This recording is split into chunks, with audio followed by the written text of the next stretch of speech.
Hi YouTube, so it's Caden again. This time I wanted to explain how I did my name change, because I said I would say that in another video in the last video that I did.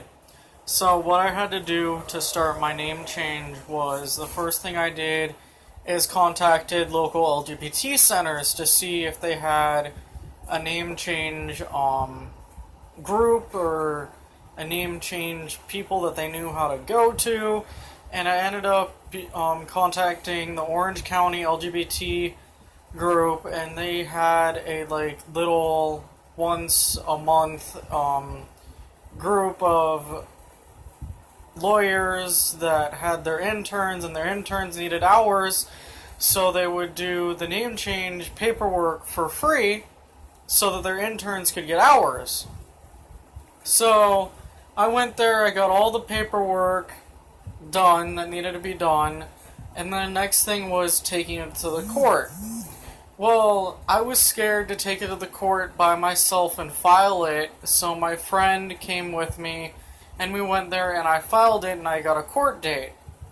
So then, while waiting for the court date, I had a little bit of some anxiety of oh my god, is it really gonna happen? What do I gotta do? And it was all in filing the paperwork and getting the court date, and then I got the court date. So then I went to court, and there were 4 other people changing their names with me. I was the only guy there, and so all of us changed our name, and he granted it to us. Thankfully, Medi-Cal paid for my waivers, and so that was great. So I got 5 waivers for free. Then, after getting the waivers, I had to go to Social Security. I go to Social Security, give them a waiver. They tell me it will take roughly between 1 to 2 weeks to get your new Social Security card with your new name on it, and so I just wait in the mail for it. Then it comes in the mail, and I go to the DMV. When I go to the DMV, I show them my new Social Security card and my court order that I have, and that everything needs to get changed. So they changed my name on the paperwork, but forgot to change the gender marker. So I had to go back a second time to the DMV and be like, guys, I know you have to send it back to Sacramento again, so that you can change it so that my ID is correct, so that my gender can be changed. Because I got my gender and my name changed at the same time.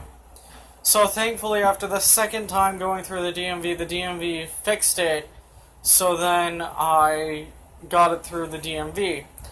Then was my birth certificate. Now, the birth certificate was a little challenging, because the first time I did it, I didn't write the proper writing that they wanted it to be written out, so they sent it back to me and were like, you need to send another money order.